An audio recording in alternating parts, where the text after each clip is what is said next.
Thank you. All right, everyone. Thank you for joining us today, and hello to our esteemed guests. Welcome to the second annual African Film Festival Atlanta. My name is Sonia Vassell, and I'm a friend of the festival. The African Film and Arts Foundation, Inc. is a nonprofit 501c3 media arts organization based in Atlanta, Georgia, whose mission is to magnify and celebrate the visions, voices, lives, and stories of people from Africa and the African diaspora.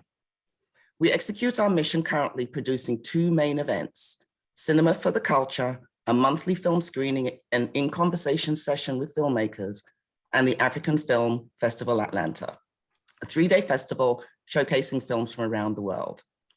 Our theme this year is redefining the African voice, one story at a time. Being responsible for highlighting the brilliance of new and emerging filmmakers is a feat that AFFA is committed to being a forerunner in. This festival offers the opportunity to support the ever-growing African film community in Atlanta. Atlanta has a significant number of African migrants, and it is reputed to be the third largest settlement of Africans in the United States. Coupled with the fact that Atlanta is the epicenter of the film industry in Georgia, a state that produces the largest quantity of film in the US, a homegrown African film festival in Atlanta is long overdue. So today, we have some very handsome and very talented storytellers that I don't want to ruin anyone's name. So I'm going to ask you each to introduce yourself, your name, the title of your project film, and just as a little icebreaker, I would like you to give me 3 words that your friends or close friends or family would use to describe you. And I'm going to say anyone can go first. Or I can volunteer someone. I think that's better. Yeah. Okay. You want me to volunteer? I'll go first. Thank you. Thank you. So, my name is Oyetayo Ojoade. They call me Tayo for short. They call me Tayo for short because people don't know how to pronounce my name properly. So I tell them, you know what? Don't call me Oteyo. No, call me Tayo. Some people call me Tayo. I said no, Tayo. So it's Tayo for short. Tayo. Yes. I have a Nigerian father and a Trinidadian mother. I grew up in Nigeria. Now I've been living in Trinidad since 2003. I have been making films for quite a while. My father is a professor of African folklore. My mother was an artist before she became a librarian. So I fused the two together, art and folklore. And now I'm a filmmaker. The title of my documentary is The Hidden Crime, Violence Against Men. It is dear to my heart because I was abused when I was a child by our house help. Then I thought it was a game, but growing up, I realized I was abused sexually. And that affected my life in many ways. It affected my relationships. So as part of my master's, this was my topic. I just finished my defense a few days ago. I'm supposed to be submitting the final practicum by the 19th of December. But this film means so much to me. And I'm happy that the African Film Festival has welcomed it. 3 words that I would say about that people say about me. They call me the Energizer Bunny because I'm full of life. I'm full of energy. I am, again, second, I'm very impatient. And third, I am very outgoing, outspoken, especially when I'm in a good mood. And that's it for me for now. Good to know. Good to know. All right. And who would like to go next? I can go. Okay. My name is Vuyani Makausu. I'm from South Africa, and I'm based in Johannesburg. For the longest, I went to the University of Johannesburg. I got my degree in multimedia design. I worked a lot in the South African television industry. doing TV work. I started in a bit of drama. Then I did a lot of reality TV and a lot of documentary filmmaking on the side, and that's where mainly most of my mentorship comes from documentary filmmaking, with the likes of Riyad Desai, those kind of people in the South African landscape. And my film is my project film that's in the African Film Festival in Atlanta is Run George, which is a film about xenophobia, alcoholism, and drug abuse, and also some racial nuances, some racial layers. And because South Africa has a history of that, and that's who I am. All right, I need your 3 words. Yes. Your 3 words that close friends or family would use to describe you. Oh, yes. Okay, close friends and family call me V. Mostly white people call me V because they can't say Vuyani.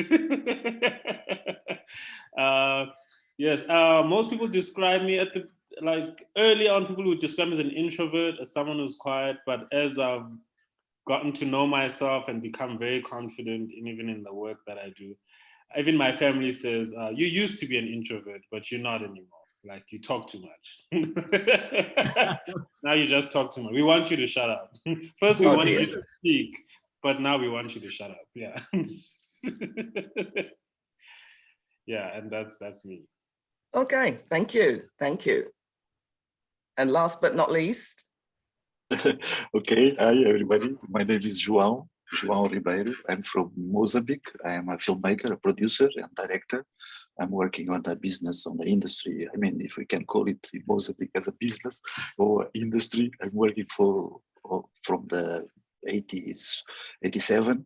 I studied film in Cuba for a while, and I came to Mozambique after that and started making my own. I was working for the National Film Institute, and then I started my company with some friends, and I started producing independently films. I work a lot on documentaries and feature films for Mozambique and outside. We did some co-productions, and also as a line producer, executive producer for some foreign films, Portugal, States, France, whatever, also for televisions. And also I've got some background on managing TV stations, by TV. So I've been all over this world between these 2 parts of the business, let's say. And I'm with my movie on the festival. The movie is a feature. It's called Granma 19 and the Secret of the Soviet. Is a story which involves kids and trying to keep up certain values which the adults are not acting to protect.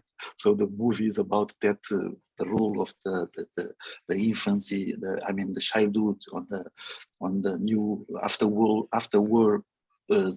times, in its adaptation from an Angolan story from an Onjaki, Angolan book, and it's shot in Mozambique.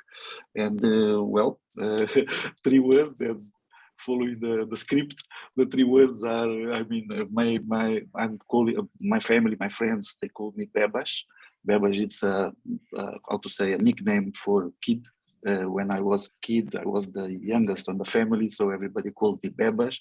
And still today, and that is also a bit of my personality. I like this childhood, the memories and all that, something which comes with me. And what they also call me a workaholic. I like to work. I spend a lot of time during, working, and they see me like that. And can also call me a close friend. I mean, I'm near everybody, always near to help when is needed. So more or less, that is me. Lovely, lovely. Sorry, you call yourself Babash? Babash? Bebas, B-E-B-A-S. In Portuguese, is Bebas. Yes. Okay, because here in Trinidad, that is a local homemade beer. Okay. Yeah. Okay. Right. Well, thank you. Thank you all for being so open and sharing. I want to get into your specific projects. And again, anyone can answer, talk up if you feel to. What was the catalyst and what was the moment you knew, I have to make this film, I have to make this documentary, whether it be based on the book, whether it was life experience, whether it was just something you saw? Just give us a little bit more background into what propelled you and you got up and said, this is something I have to do on this particular project. Okay, for me, coming from Africa, the African culture, the man is supposed to be the head of the house. He's meant to take care of his family. Coming to the West Indies, it is the reverse. I see women are in charge here. And you know what happens? It goes back to slavery days where they suppressed the man. They cut him from his family. So the African man here in Trinidad now prefers to father so many children and not even take care of them. The woman takes care of the house. The men are seen as if they are, okay, female empowerment again has taken over. The women, they have higher paying jobs. The men academically are below the women. So again, that is power. The woman is in control. The men don't have a choice but to allow the woman to take charge. So men cannot take it, and violence happens within the house. I had bad relationships when I came here because the women tend to be in charge. They tend to want to control, you know. And coming from Africa now, I wasn't used to that. So I had to, as my father says, when in Rome, behave like the Romans. So I've tried to adapt, but it has been rough. That is why I had to do this documentary, because I see a lot of abuse. And the narrative says, up to now, women are always victims and men are the perpetrators. But no, men are victims as well. But there's no data to show that. You know why? Because men and their ego, when they go to a police station to report their case, the policemen laugh at them. So what do? They go back home and just keep quiet.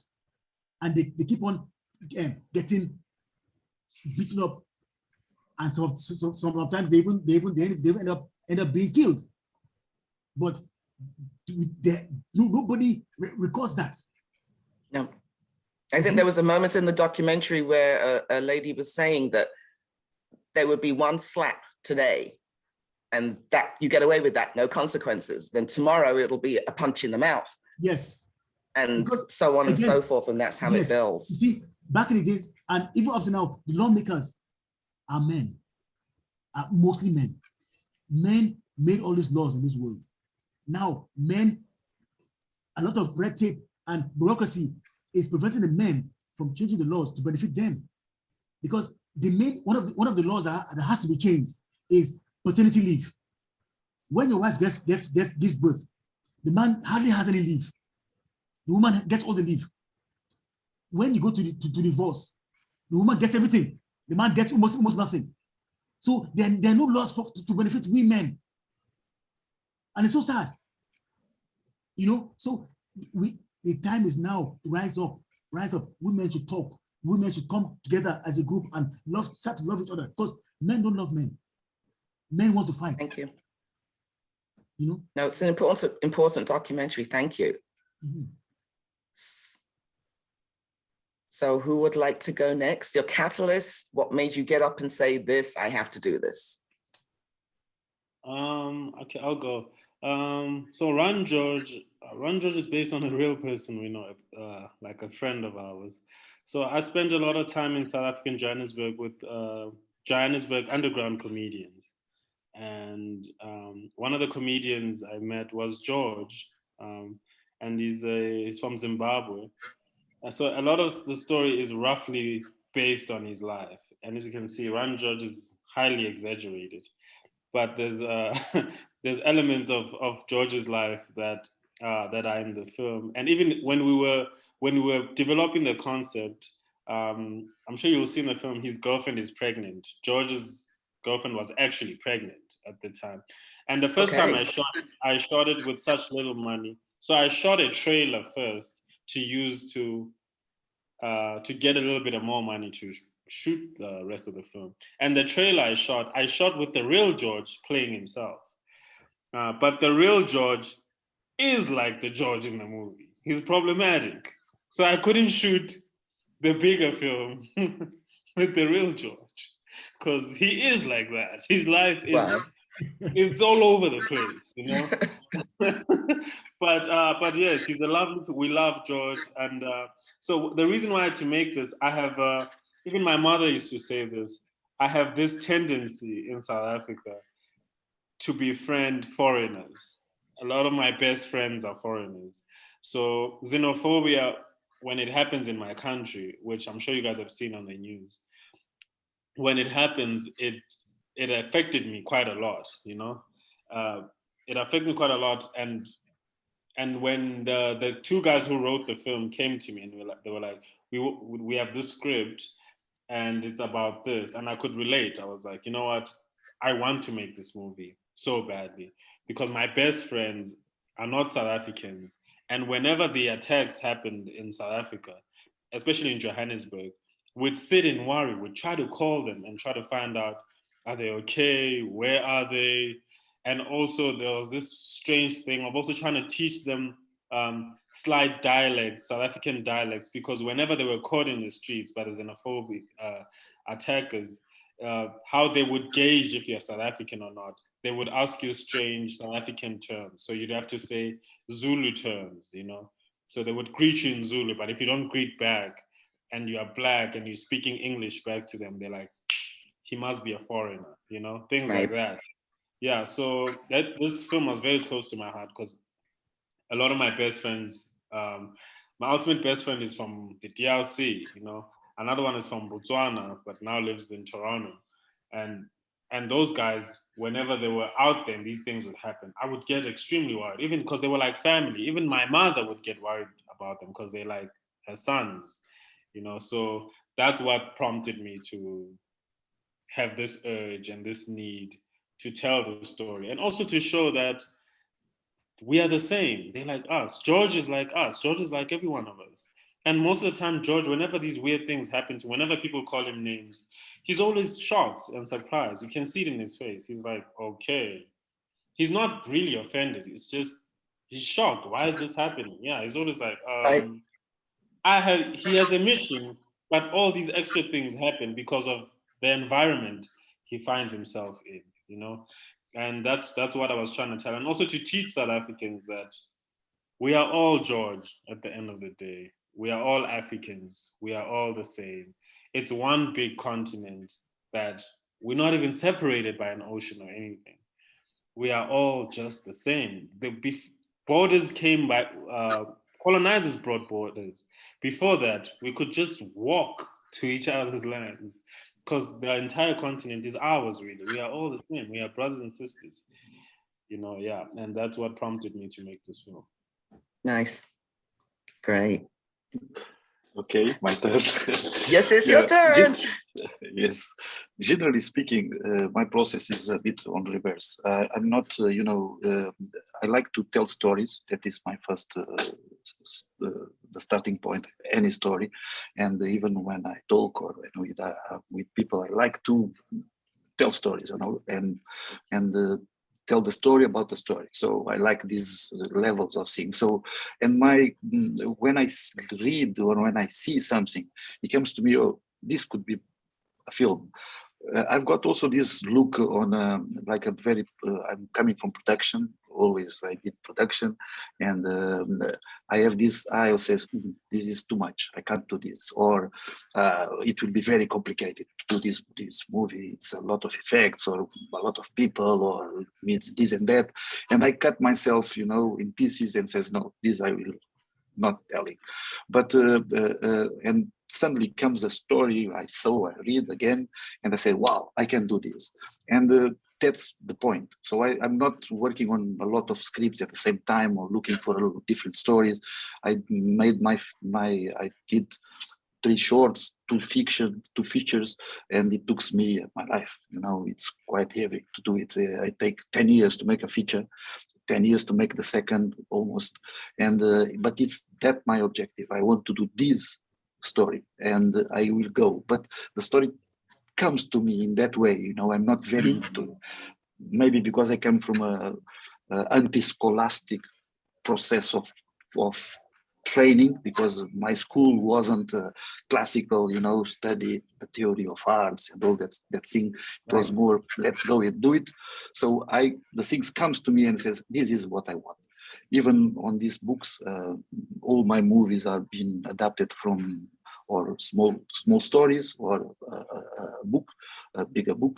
And when I read, I like that, and it comes to me. In particular of this story, and the common theme on all them, if you see them as a, you know, from the 1 to this 5th movie, we're going to see some common things, like, you know, the relationship between the ages, all right, different ages, the different cultures, the land, the heavy presence of the land, the environment, you know, what means the land for people, what that means for me, what that means for him, the war, maybe not in all, but the war has been a part of the process, and the peace between people, okay, and that is the common themes around, okay, and that is what attracts me. If I got that story, if I saw something in that direction, it will picks me up. This story particularly, in all my, not all, but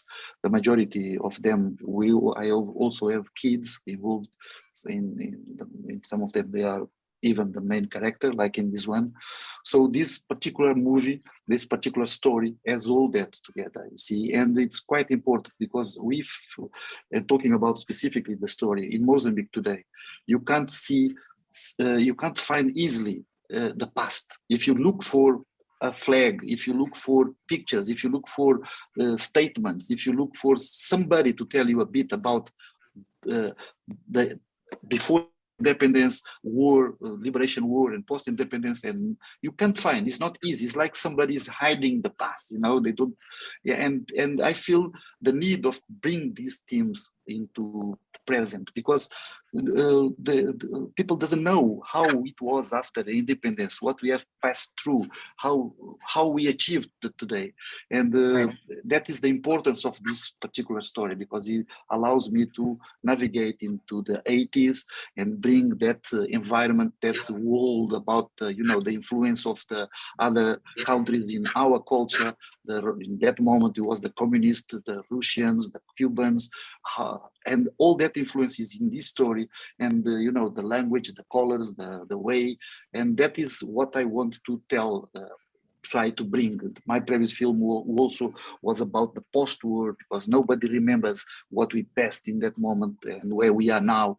So this is the themes and the whys, more or less. Of course, it's other words which are subjectives, and we don't know even when we make something and somebody says, "Oh, you touch this stuff." Yeah, it's there, but it was unconscious, you know, and that's my approach. No, that's great. Thank you. Thank you for sharing. So what inspires you, gentlemen?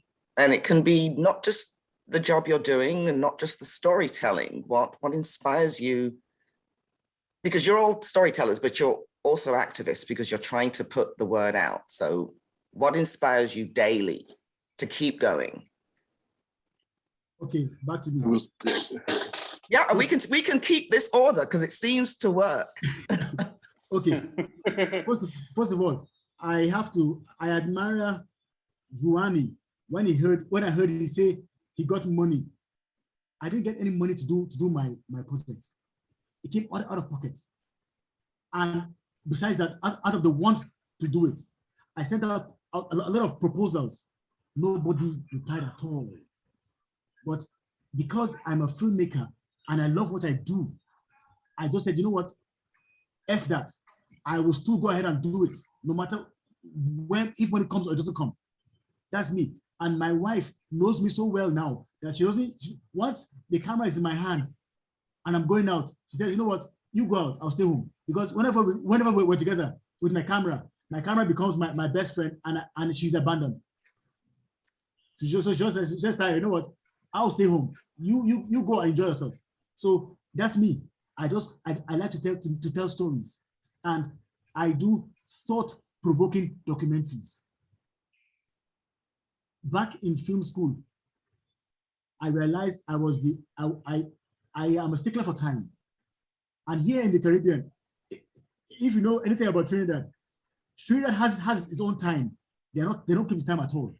So I was always getting annoyed when I go on set and people are coming there late. I said, you know what? No.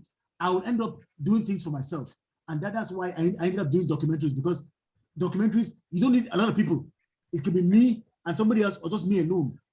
You know, so since then, it's only me. I just do my thing on my own. If I have to employ, well, I get people, but most of the time it's just me and me alone. Yeah. I think my family are Jamaican, so I think you know that soon come is an actual time. Yes. An actual time. They say, but soon come could mean I'm going to be there in an hour. Yes. I might be there tomorrow. Yes. So. Very frustrating. Well, here in South Africa, we call it African time. And it means you could arrive basically anytime, you know.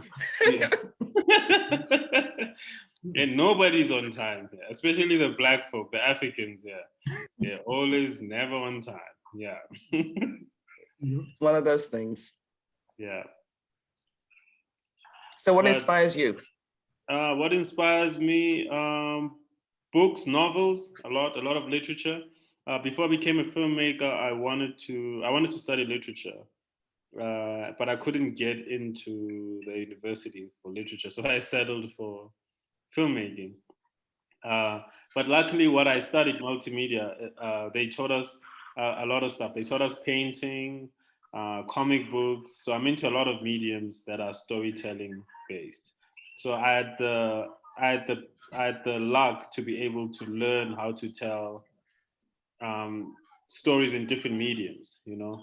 So I'm into graphic novels, so a lot of different things, but graphic novels, art exhibitions, because I learned how to paint as well in university. And before I made Run George, I used to only make experimental films, non-linear films that would only play in galleries, and I would only get experience from linear and documentary films, from things I volunteered in or things I was freelancing in, like how I met Riyad Desai and all that stuff. So I was learning in production. I did a lot of production as well, just like João. I worked a lot in television production, but a lot of my inspiration came from novels. I've always been an avid reader of fiction. I love fiction with everything in me. Fiction is my soul, you know, especially the written word. I've always felt, I love cinema, don't get me wrong. I love cinema so much. But for me, novels, literature, fiction has always been higher. I regard it as something that's higher. Even stories in cinema that are based on books, I always say to people, you can feel the richness, you know. But I'm all for original scripts as well, because that's unique. That's even better, that you can tell such a compelling story with something that straight came out of your mind instead of adapting novels. But what inspires me the most is literature. Novels are everything to me as a creator of things. Yeah. Nice. Joy, your turn. Yes. Well, I like to, telling stories, I said, but, visually seeing these stories on cinema, for me, it is, is the most amazing thing. When I was 13, 12, after independence in Mozambique, we didn't have anything more available as kids, youngs, to do, the regime and all these control things, etc. So luckily, we had the movies. After independence, we stayed in Mozambique with a lot of movies which are from Europe, which hasn't been screened during the colonial times due to the censorship. And they were here. And they were not broadcast, sorry. They were screened, they were posted on the theaters to everybody seeing it. And that movie was, high end. It was, the biggest in Europe in that moment, and we see that. I saw it as kids, and that transformed my attitude. We went almost every day, see 2, 3, 4 times the movies going into the weekend, etc.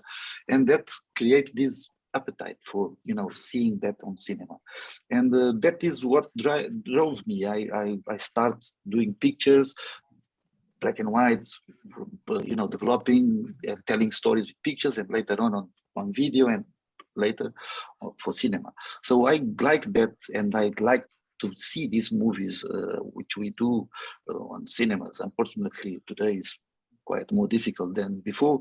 I mean, it was always difficult, but now more difficult. And, right. And I think the cinema, in fact, change people's mind. You see, when you see a movie, when you see a movie or on TV, whatever, but when we see a story on the screen, you communicate in a different way, and you move people, you make people change, and that is the good thing. So as you said, we are activists at the same time. So we want to tell the story and pass the message. And when that message is on the screen and you got people there to see it, it happens. And that is the the thing which moves me to make this kind of hard life, because it's not easy. And that's the passion, that's the passion. Yeah, that's it. I think you hit the nail on the head, though. The whole point is to make someone feel something. I watch movies and it makes me want to research. It makes me feel empowered to go and find out more information. Or in the case of your film, I want to read the book, because the book had said that the way the story was crafted, and sometimes it can work either way. Read the book, see the film. See the film, read the book. Yeah. But I want to read the book now. I really do. So lovely. All right, I need something. Oh, I've got a question. Oh, no, it's not a question, it's a comment. We are the prophets and prophetess of our time, which is lovely. Amazing. And someone else is commenting, I love filmmakers. Oh, Moji, she loves filmmakers. I need something, not need, but I would like to hear one of the most, maybe a couple, memorable moments of making the documentary, making the film. Something that stood out to you was when you're around having drinks with your friends, you could say, okay, this happened during the filmmaking. And you could think about it. A nugget. That's a tough one. Might want to make you think, right? Yes. Well, you see, okay. I started this documentary way back in 2013. Okay. You see, and it came to light when I couldn't afford masters abroad. So I said, you know what, let me do masters locally here. And I said, something, everybody has an inner spirit, an angel that talks to you. So my angel told me, you know what, why don't you do the documentary for your masters? I said, but that is the best thing that's happened to me in my whole life. So that's what I did, and it worked out well, But now, think about it. One of the moments, but it's so many years. To go back to 2013 now will be tough for me. Last year, okay, the pandemic was tough. Everybody wanted, or should I say, my coordinator, when I asked for letters to send out to interviewees, he said, you know what, it has to be on Zoom. I said, no, sorry. I'm so old school. I can't record. It has to be face to face, because I need to communicate with them. I need to see the expression on their faces live. So I told myself, he said, if you say no, we won't give you the letters. So I said, yeah, okay, fine. But I did it on my own. I went out there, gave the letters to these people. I said, please, please, I'm on my knees. I need you to agree to face-to-face interviews. I will do whatever it takes. My marks, I will spray all over my body. I will do everything it takes. I will stay 6 feet apart. I will do everything, but please, I need you to be on camera with me wherever we go. And of course, I would prefer doing outdoors because I like outdoor. I like natural light. I don't like anything indoors. If I have to be indoors, I like it outdoor. One of my lecturers taught me how to shoot outdoors with natural light. And till today, I use that. And it helps me a lot. It cuts down on the budget as well. That's true. So eventually, I did everything outdoors, and it just worked well. It worked well. Nice. But yeah, to tell you a moment, I enjoyed the whole thing. There was one of the victims. Okay, most of the victims, for me to even interview them, they had to say, "Don't show my face, and block my voice, change my voice." I said, "Okay, I'll have to do that." So one of the victims lives about an hour or an hour and a half drive from where I stay, and I had to go down there because his story was it touched me within. So I drove down there, and my goodness, the story was good. It was good. Excellent. Sorry, what's the question again, so that I can? The question was if you have just a memorable moment or a couple of memorable things that happened during filming, anything that you can share. Okay, yeah. So when we filmed Run George, we filmed it in 6 days, right? Nice. And first 4 days were in the week when South Africa went full shutdown during the pandemic. In that week. So I had to shoot really, really fast because there were rumors already that we're going to go into lockdown, and shot it so fast, but I was left with a couple of scenes that I still needed to do. We had to wait another 3 months or so until they lifted lockdown a little bit. They didn't lift it entirely. They just put us on level 3. And I was like, good shot. But a lot of things were still not open. But I took the risk. I was like, I have to finish this film. So I'm going to take a risk. We went back and we shot the rest of the film those last 2 days. And I remember one of the things, which I do feel bad about, because I broke COVID protocol. Because in my movie, there's no pandemic, right? So like the bar scene,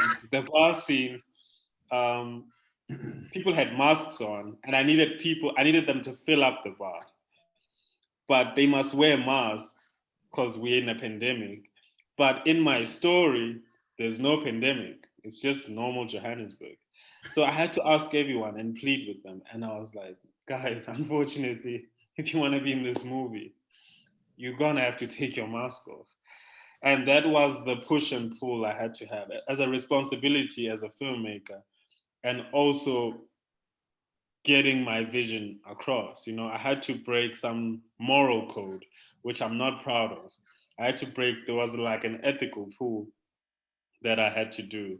And also another thing that I picked up in festivals is that another scene, which is the farm scene, where they use the K word a lot. And the K word it's a big deal in South Africa, It's the equivalent of the N word in America, because it's exactly the same thing. And I remember when I was shooting that scene, the guy who plays the self-loathing Black man who uses the K word on other Black people because he's racist against his own people, right? And I remember when I asked him, because he's also a comedian, and then I said to him, I want you to go as racist as possible. And there was a lot of improv also. I was like, think of the most horrible things that have also been said to you as a Black man, right? And take that all out and pretend you are this racist man and just say them. And I remember when he was going all out, at some point he looked at me, he would say these things and then he would look at me and then he would go, V, are you sure? Should I really go? Because now this is horrible. He felt Right. He's like, how far should I go? I was like, go mean, go dark. I was like, go really bad.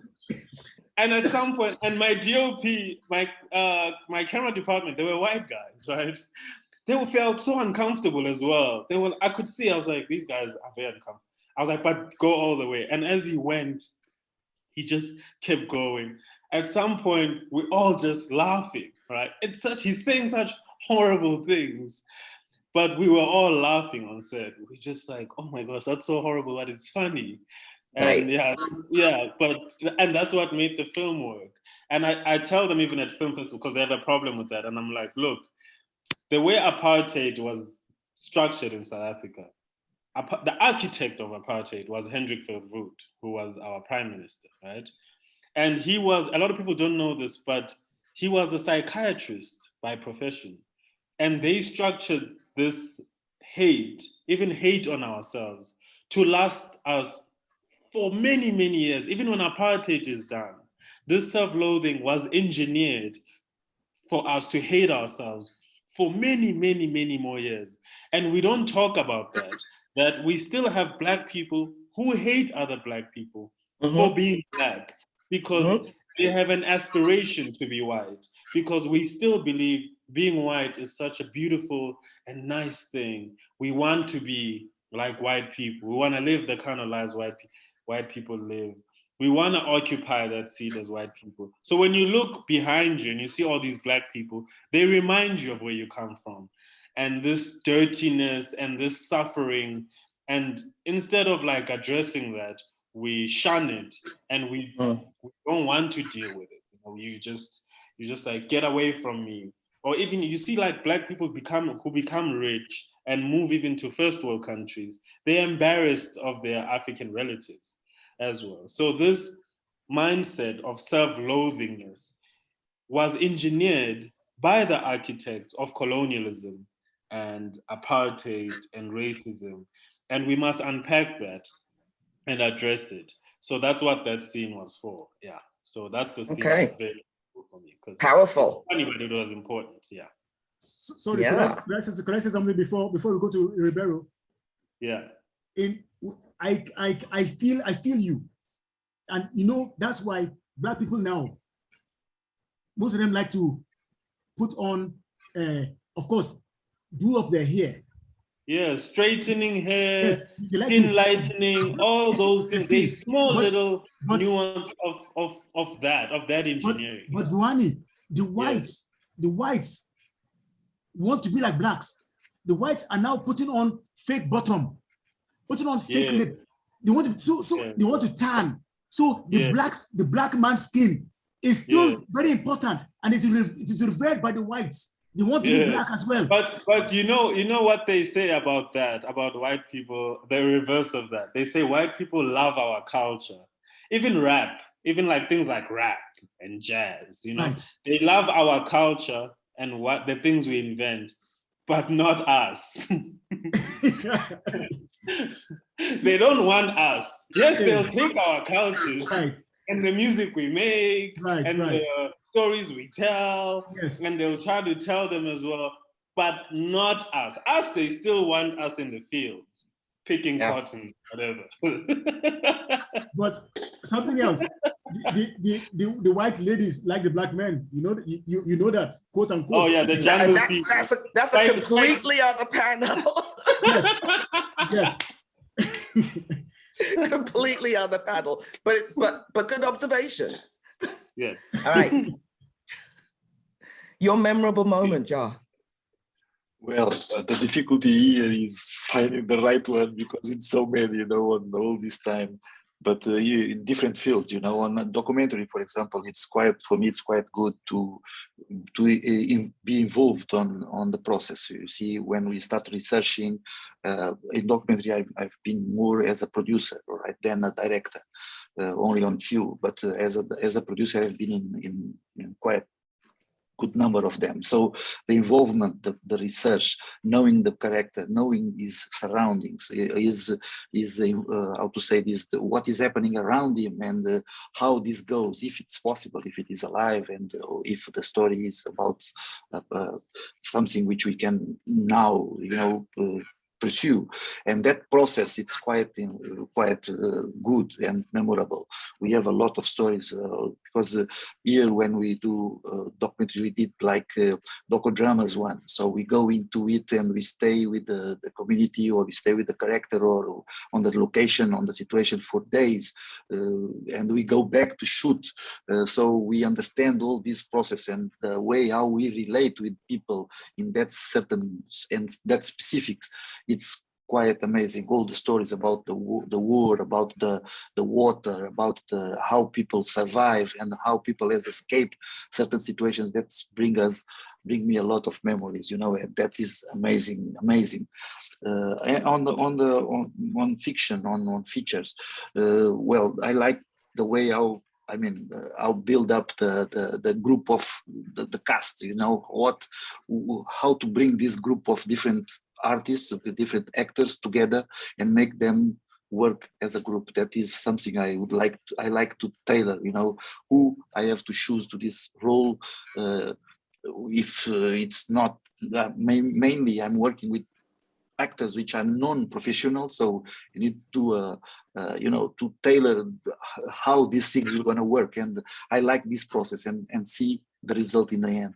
For example, on my movie specific now, going into it, the kids which are on them, the three main characters, they was the last three of the 160 kids we have casting, you see. So saying this is the kid I want, what moves you to choose that kid? You never saw it before. You see it on a video, and you see when we talk, and you get it. So that process is really memorable for me, because and then he works, he works out these three kids which has never been together, making them a team, making them a family, and make them bring out. And along the movie, the character of Jackie, which is the main one, he develops so well, and he asked, come from a kid which is an actor for the first time, and see and looking you and say, but tell me, who is the father of Jackie? Because on the original story, Jackie doesn't exist. He's like the narrator of it. Mm-hmm. So and in the film, he is a character. So you can't see his father, you can't see his mother. So, and the kid come to me and ask me, João, what's happening? Who is the father? Who is the mother? And why can I do this? So seeing him participating creatively and critically into the build-up of the character, it's crazy. For me, it was one of the best moments. And them together, having these, also some of the things there are from themselves. So allowing them to, participate and create moments between them with certain expressions and certain, movements. It's quite good, and that was one of the most memorable things on this particular movie. Nice, very, very nice. I see that we've got like 4 minutes left, and there were a couple of other things I wanted to touch on. So I'm going to let you choose which ones you talk about real quick. How you got your crew, how did you gather them, search for them, talent? And I know you just explained how you found your last 3 kids, which was a beautiful segue. And then budget. Did you have a specific budget for this film? And did you cap it? Did you go under? And any other parting words? So I'll put that all together. How did you find your crew? Okay. Did you go over budget or under budget? And what was your budget, and any parting words? Okay, my crew came from a men's group.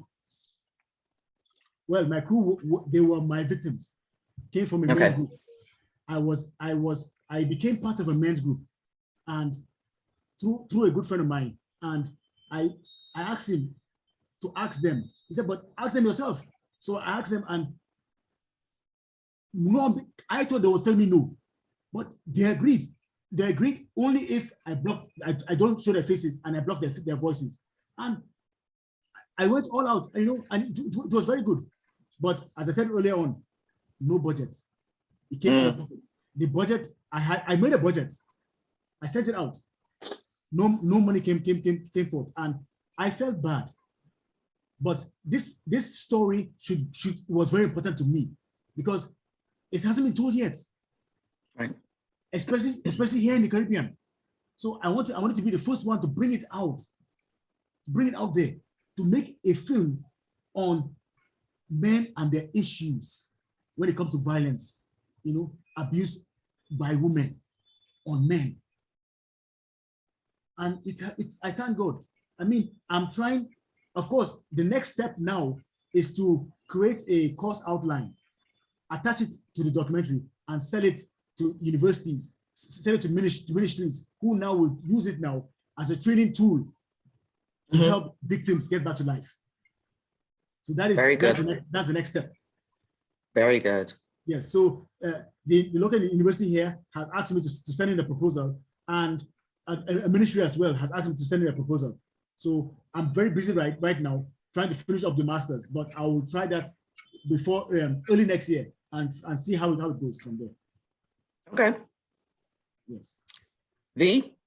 Yeah, so me, I made the film with favors, a lot of favors, friends of friends.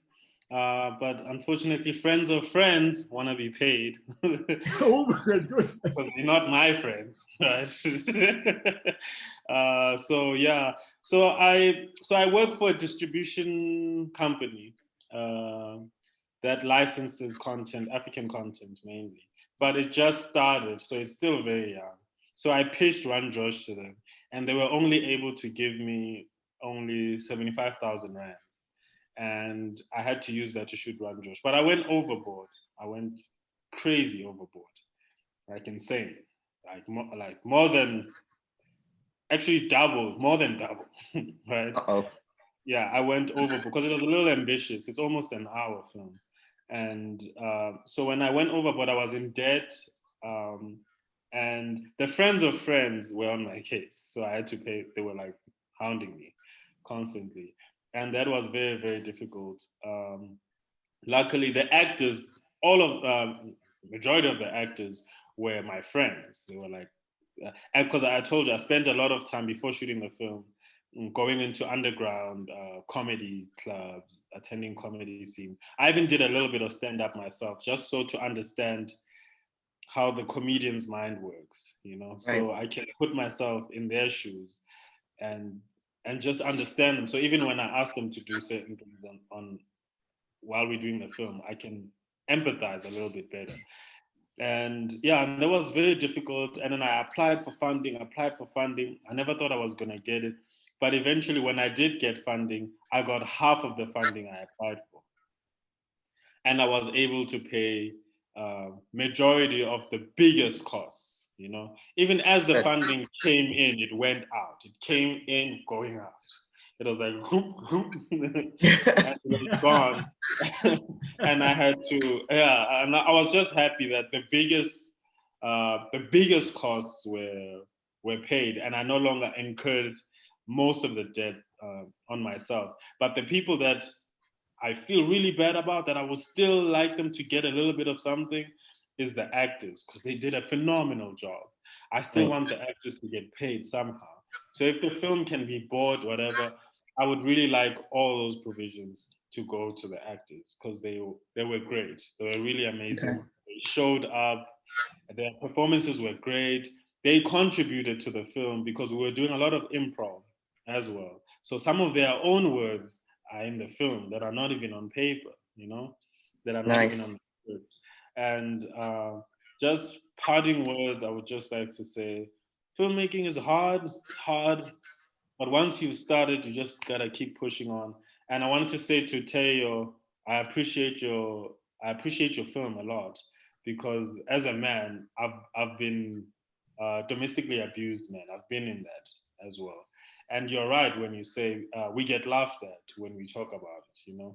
When you come out of it, you get laughed at a lot. I was seeing a woman was older than me by 5 years, and I used to get beaten quite a bit. And not because as a man, it wasn't even because I could overpower her or whatever. It was just how I was raised. I just let it happen, you know. I just didn't want to fight back, because also there's a stigma here. Even if it's self-defense, whatever, it doesn't count because you're a man. By nature, you're stronger. So you can't. So my fear was even to raise my hands. I remember when I was getting hit, I had to fight to keep my arms and hands down. And when you're being hit as a human, there's a weird instinct to need to do this, you know, to raise your hands. And I had to fight that natural instinct and just let myself get beaten, because I'm afraid if I react and someone walked in, how it would look like I was the one attacking. And here in South Africa, that's unacceptable. No one asks questions. You get either hectically beaten or taken away to jail, whatever. So every time I got beaten, you would just let it happen. But Teo, I just want to say thank you for making the film. A lot of people don't talk about men being abused. And and then I appreciate that. Yeah. And João, I want to be respectful of everyone's time because we're 3 minutes over. If you're okay, we can continue for at least another 10 minutes, 10 minutes. I just want to say thank you. I just want to say thank you to João as well. By some weird universe, João has been my producer before. But you don't have to drop off, do you? Yeah. Do you have to drop off now?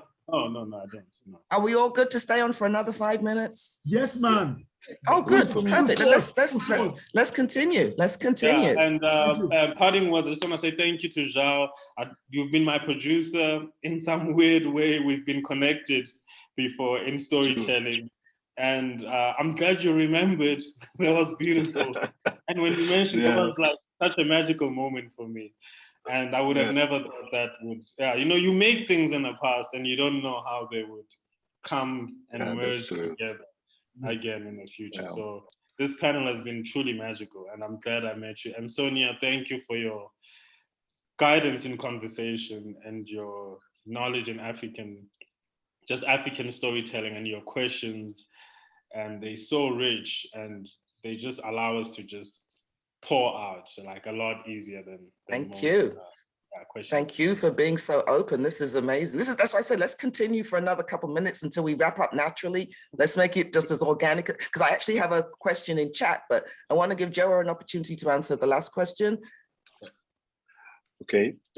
Well, luckily for me, I had a budget, quite good budget for, if we talk about, you know, our level of cinema, because it's not that big budget comparing to international, but for Europe and Africa mainly, I had a good budget. I had 600,000 euros to make the movie, and that took me a lot of time. I come from no, not bad. I'm not complaining. I came from as I said, the scholastic way, but on artistical way, on the financial, on the production way and the management, etc. I try to make as more strict possible and keep the things going. So I had co-producers from Europe. I have a co-producer from Brazil. So mainly the money comes from these countries, not from Mozambique. Unfortunately, in Mozambique, we couldn't have any.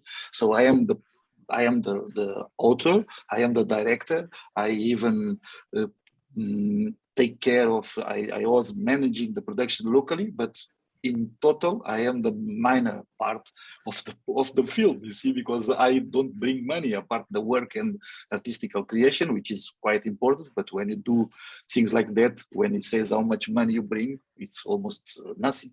So Portugal and Brazil, through the co-production funds and some from Europe, we managed to put this budget together. On my work, I never overspend. I also don't make savings, but the budget is in there, and we made it happening on that way. So we finish good. We pay. We don't have profits. Of course, the movie is now being exploited somehow. It's going well on festivals and also some sales for here and there, but it's not that big. We don't make revenue on it. That's on the finance part of it. On the crew side, I mean, choosing a crew is is a masterclass. You know, it's how it happens. It's a quiet process. You know, I like to work with some people which I know from long for being my my right hand, like the first director, first assistant director, for example, is a quite important first AD on set on feature films, and that is a person which has been working with me on some films. Sometimes I like also a DOP, if possible, if it fits on that kind of approach, because, you know, speed, understanding each other, looking, changing things is quite important to manage time. I like to be you know, relaxed on the set. I'm not a director with it's been crazy and screaming and being parties. You know, I like to make the things happening, and as soon we finish with less effort and more creativity on it. I don't like to repeat and put people doing. It's nothing against anyone. Everybody got his own style, but I like to work on a relaxed environment, and for me this is fun. I'm doing movies because I love it. I'm doing scenes because I like to be in the middle of these people, to be there, and I feel how to say, when it finished, for me it's like, why it's finished? I would love to continue doing, you know, more and more and more, because for me it's fun. It's not heavy work. I love it to be there. Achieving there, it's another problem, you know. Achieving the set, the moment of shooting is process, but being there, it's amazing. And choosing people to work with you in that moment is quite important. Having this environment, people who know you, it will help. If you are on an environment with, you know, everybody's new, nobody knows each other, is the breaking the ice and getting that is quite complicated. Mainly if you have a lot of, if you have this kind of money involved, it's a lot of pressure, so it's good. And you know, being able to pass the frontier from the analog to digital, from celluloid, you know, 35 mil, 16 mil to video, it's quite a good school. And open up your eyes, you know, towards, you know, what you can do with these tools, you know, with these things now, with your tools, and they help you to, you know, speed up the process and, you know, make it happen. I lost the third question, but well, you know, no, but that's okay, because I actually have a question in chat, and the last question was parting words, but we can table that for now, because the question that came in from chat, and we'll make this the last one. What are your hopes for African cinema? That's a heavy question. I mean, I can start in this time. Yeah. I you know, it's a shame for me because I don't see a lot of African movies as I would like to. You know, in Mozambique, we don't have cinemas at all. We have 4 cinema rooms in the country, and we have cinemas being screened on cultural centers or on TV. That's all. So I can't see African movies as I would like to. I use the opportunities on these kind of festivals, seeing them online or going into, like, for example, I've been in Carthage now, came from there, seeing the movies there. That is the moment where we are facing the cinema. But that is, maybe it's, you can say African cinema, yeah, but that the African film cinema is chosen by the festivals, chosen by you, which as a curators, as, you know, as selectors, and maybe that is not African cinema, you know, as it's the one which has been represented in that festivals, in that areas, subject to filters and to, you know, partnerships between this festival and that festival. The move goes from here to there and blah, blah, blah. It's a lot there. We don't know, it's a lot there. And it's a shame not being able to see and to discuss that other films which are there, you see, and seeing a film from Tayo, for example, or from Vuyani on the festival is amazing, because it's not on this festival where we can see it. We can't see it. And talking about African cinema, or even talking about, I'm considering how to say this in English, I don't know, a worker, somebody which touch with the hands and make it. I'm not a thinker. I'm not a, you know, a philosopher or a, you know, a guy which analyze. I'm not. That is not my job. You know, I'm a storyteller. I'm doing things. I'm doing movies, and I put in there.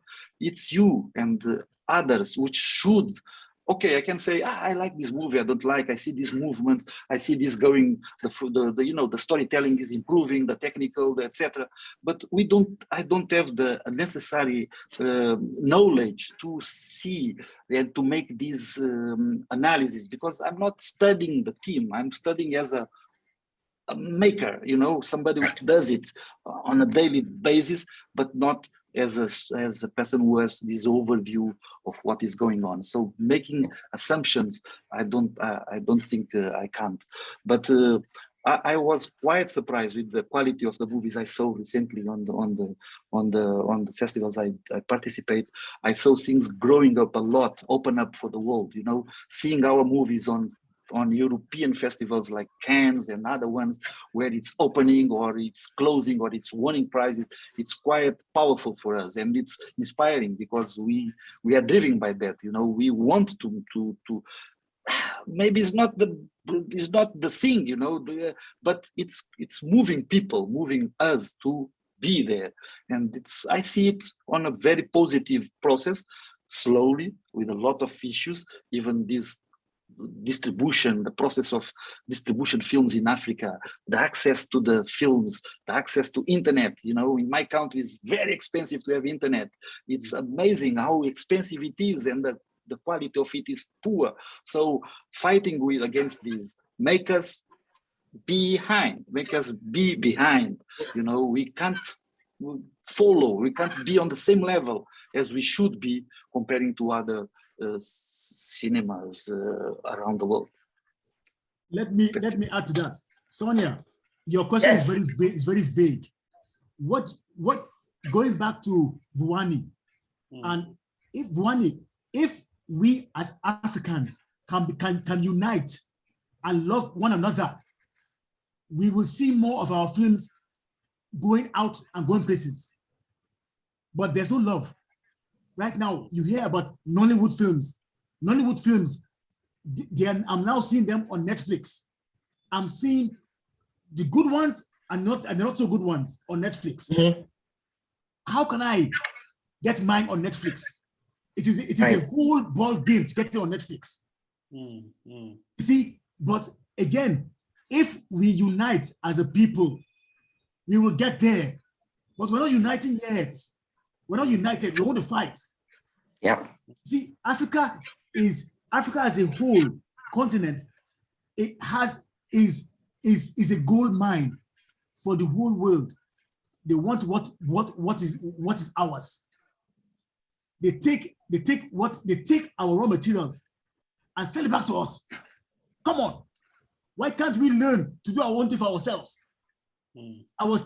Somebody did a cartoon and put a fence around Africa.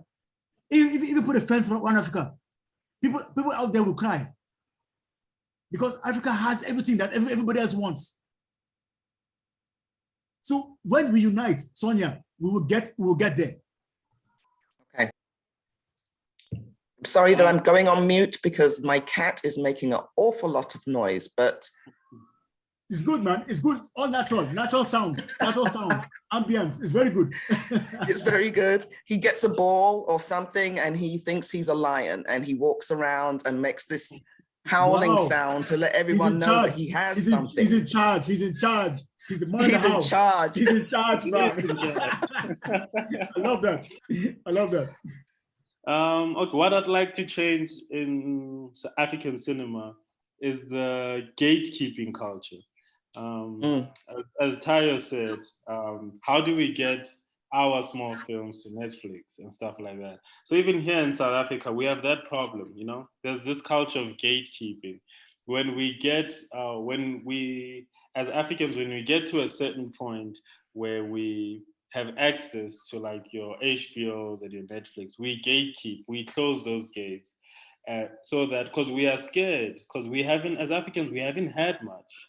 And I understand those people who gatekeep and who close other Africans outside, and they don't allow them in. And they only allow a certain few, like their friends. So it's like a small circle. It's like a small monopoly of elite filmmakers. I mean, we see it even here. Even when you go to filmmaking functions, there's a small elite of guys who've sort of like made it.